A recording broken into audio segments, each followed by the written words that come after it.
Hello વિદ્યાર્થી મિત્રો, કેમ છો? મજામાં? તો ટ્રેન યોર બ્રેન ચેનલમાં તમારું સ્વાગત છે. તો આજે આપણે કયા ટોપિકની વાત કરવાના છીએ? તો ગુજરાતમાં BDS એટલે કે ડેન્ટલની જે દરેક કોલેજની આપણે સીટ વિશેની માહિતી મેળવવાના છીએ. તો હજુ સુધી તમે આ ચેનલને સબસ્ક્રાઈબ ના કરી હોય તો ખાસ સબસ્ક્રાઈબ કરી દેજો. આ ચેનલ પર તમને મેડિકલ એડમિશન પ્રક્રિયા 2026ની દરેક પ્રકારની જાણકારી મળતી રહેશે. તો હવે જે BDS છે એમાં બે પ્રકારની કોલેજ છે ડેન્ટલમાં. એક છે સરકારી કોલેજ અને એક છે પ્રાઇવેટ કોલેજ. તો કેટલી સરકારી કોલેજ છે ગુજરાતમાં? તો ગુજરાતમાં ડેન્ટલની 2 સરકારી કોલેજ છે અને પ્રાઇવેટમાં 11 પ્રાઇવેટ કોલેજ છે ગુજરાતમાં. એમ કહીને ટોટલ ગુજરાતમાં BDS ડેન્ટલની 13 કોલેજ છે. તો ચલો આપણે દરેક કોલેજમાં સીટ વિશેની માહિતી મેળવીએ. તો સૌપ્રથમ તો અહીંયા આપણે જે સરકારી 2 કોલેજ છે એની આપણે સીટની માહિતી મેળવીશું. તો પહેલી કોલેજ છે અહીંયા જેનું નામ છે ગવર્મેન્ટ ડેન્ટલ કોલેજ, જે અમદાવાદમાં આવેલી છે અને એમાં 125 સીટ છે. પછી જે બીજી સરકારી કોલેજ છે એનું નામ છે ગવર્મેન્ટ ડેન્ટલ કોલેજ, જે જામનગરમાં આવેલી છે અને એમાં પણ 125 સીટ છે. એટલે કે એક ડેન્ટલની સરકારી કોલેજ અમદાવાદમાં આવેલી છે અને એક જામનગરમાં આવેલી છે. બંનેમાં 125 સીટ છે. એટલે કે જે બંને સરકારી કોલેજને થઈ અને કુલ ગુજરાતમાં 250 ડેન્ટલની જે છે એ સરકારી સીટો તમે કહી શકો છો. બીજી બધી પ્રાઇવેટની સીટો છે.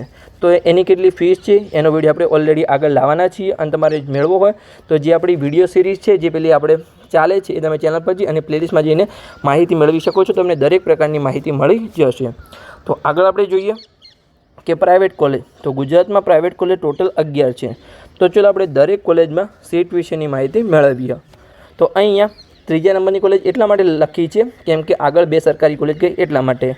તો ત્રીજા નંબરની કોલેજ છે જેનું નામ છે અહીંયા મનુભાઈ પટેલ ડેન્ટલ કોલેજ, જે વડોદરામાં આવેલી છે અને એમાં આપણી 40 સીટ છે. પછી આગળ આપણે જોઈએ તો કે ચોથા નંબરની કોલેજ જેનું નામ છે અહીંયા અમદાવાદ ડેન્ટલ કોલેજ, જે અમદાવાદમાં આવેલી છે, જેમાં 100 સીટ છે. પછી આપણે પાંચમા નંબરની કોલેજ જોઈએ જેનું નામ છે અહીંયા કર્ણાવટી સ્કૂલ ઓફ ડેન્ટિસિટી, જે ગાંધીનગરમાં આવેલી છે અને એમાં 100 સીટ છે. પછી આપણે છઠ્ઠા નંબરની કોલેજ જોઈએ જેનું નામ છે અહીંયા Dharamsinh Desai institute of dental science, જે નડિયાદમાં આવેલી છે અને એમાં ટોટલ 100 સીટ છે. પછી આપણે સાતમા નંબરની કોલેજ જોઈએ જેનું નામ છે અહીંયા નરસિંહભાઈ પટેલ ડેન્ટલ કોલેજ, જે વિસનગરમાં આવેલી છે અને એમાં પણ 100 સીટ છે.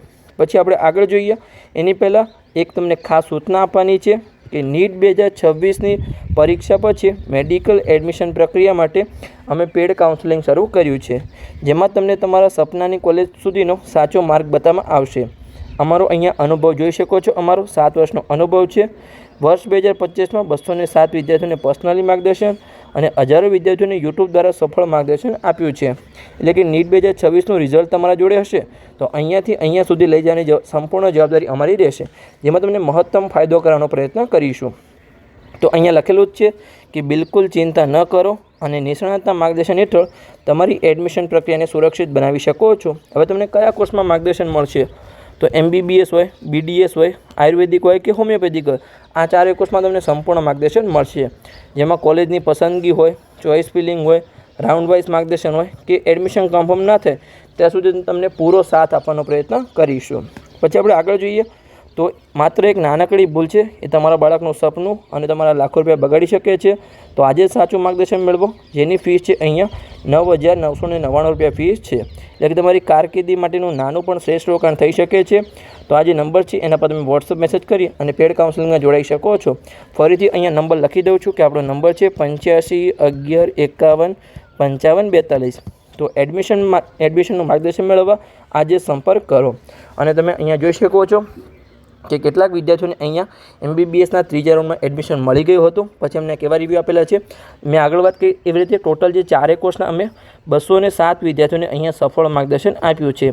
એમાંથી જે MBBSના વિદ્યાર્થીઓ પેડ કાઉન્સેલિંગમાં જોડાયા હતા અને એમને અહીંયા ત્રીજા રાઉન્ડમાં એડમિશન મળ્યા પછી એમને કેવા રિવ્યૂ આપેલા છે તમે વોટ્સઅપ ગ્રુપમાં જોઈ શકો છો અને પછી તમે પેડ કાઉન્સેલિંગમાં જોડાવાનું વિચારી શકો છો. પણ એક ખાસ સૂચના છે કે જેને માત્ર પેડ કાઉન્સેલિંગમાં જોડાવવું હોય એમને જ માત્ર કોલ કરવાનું છે. બીજા કોઈ વિદ્યાર્થીને અનનેસેસરી માહિતી માટેનો કોઈ આન્સર આપવામાં આવશે નહીં. તો આપણે આગળ વધીએ. 8મા નંબરની કોલેજ જોઈએ, જેનું નામ છે અહીંયા CDSRC અમદાવાદ. હવે CDSRC શું છે? તો એનું પૂરું નામ છે અહીંયા college of dental science and research centre.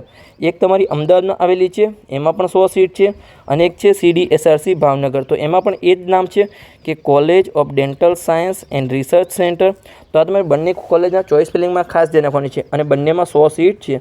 કેમ કે ઘણા વિદ્યાર્થીઓ પાછળ જોતા નથી, કેમ કે ત્યાં તમારા ચોઇસ ફિલિંગમાં પૂરું નામ હશે college of dental science and research centre. તમને એવું લાગશે કે મેં ચોઇસ ફિલિંગ કરી દીધી છે, પણ એક અમદાવાદની કોલેજ છે અને એક ભાવનગરની કોલેજ છે. તમારી સિટી ખાસ જોઈના છે, કેમ કે બંને કોલેજના નામ સેમ જ છે. તો આપણે આગળ વધીએ. 10મા નંબરની કોલેજ જોઈએ, જેનું નામ છે અહીંયા AMC ડેન્ટલ કોલેજ, જે અમદાવાદમાં આવેલી છે, અને એમાં ટોટલ 125 સીટ છે. પછી આપણે 11મા નંબરની કોલેજ જોઈએ, જેનું નામ છે અહીંયા વૈદિક ડેન્ટલ કોલેજ, જે દમણમાં આવેલી છે, અને એમાં માત્ર 15 સીટ છે, કેમ કે એ યુનિયન ટેરિટરીમાં આવેલ છે, કેન્દ્ર શાસિત પ્રદેશમાં. તો આપણે આગળ જોઈએ 12મા નંબરની કોલેજ, જેનું નામ છે અહીંયા ગોયંકા ડેન્ટલ કોલેજ, જે ગાંધીનગરમાં આવેલી છે, અને એમાં 100 સીટ છે. પછી આપણે આગળ વધીએ 13મા નંબરની કોલેજ જોઈએ, જેનું નામ છે અહીંયા સિદ્ધપુર ડેન્ટલ કોલેજ, જે સિદ્ધપુરમાં આવેલી છે, અને એમાં પણ 125 સીટ છે. એટલે કે 2 સરકારી કોલેજ, 11 પ્રાઇવેટ કોલેજ, એમ કરીને ટોટલ ગુજરાતમાં 13 કોલેજ છે. તો જે 11 પ્રાઇવેટ કોલેજ છે એની કુલ કેટલી સીટ છે? અહીંયા 1005 સીટ છે. તો ચલો હવે આપણે જોઈએ કે સરકારી અને પ્રાઇવેટની મળીને કુલ કેટલી સીટ છે. તો અહીંયા આપણે જોઈએ કે સરકારી જે 2 સરકારી કોલેજ છે એની કુલ સીટ છે અહીંયા 250, અને 11 પ્રાઇવેટ કોલેજ છે એની કુલ સીટ છે અહીંયા 1005. તો ટોટલ જે 13 કોલેજ છે ગુજરાતમાં ડેન્ટલની, એની મળીને ગુજરાતમાં હાલ 1255 સીટ છે, જે 2-3 વર્ષથી સમાન જ છે. ડેન્ટલમાં એક પણ સીટનો વધારો પણ નથી થતો, અને એક પણ સીટનો ઘટાડો પણ નથી થતો. તમે MBBSમાં જોશો, એટલે કે હોમિયોપેથીમાં જોશો, આયુર્વેદિકમાં જોશો, કાં તો સીટનો વધારો થાય, કાં તો સીટનો ઘટાડો થાય. મેક્સિમમ તો વધારો થાય છે, પણ ડેન્ટલમાં 3-4 વર્ષથી કોઈ પણ સીટનો વધારો ઘટાડો થયો નથી.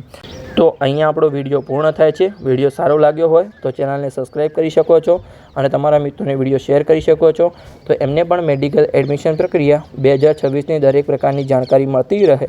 હવે આગળના વિડીયોમાં આપણે જે 13 ડેન્ટલ કોલેજ છે એની આપણે ફીની પણ માહિતી લાવીશું, કે ગવર્મેન્ટ કોટામાં કેટલી ફીસ છે અને મેનેજમેન્ટ કોટામાં કેટલી ફીસ છે. તો મળીએ આપણે આગળના વિડીયોમાં આવા જ કોઈ ઇન્ફોર્મેટિવ વિડીયો સાથે.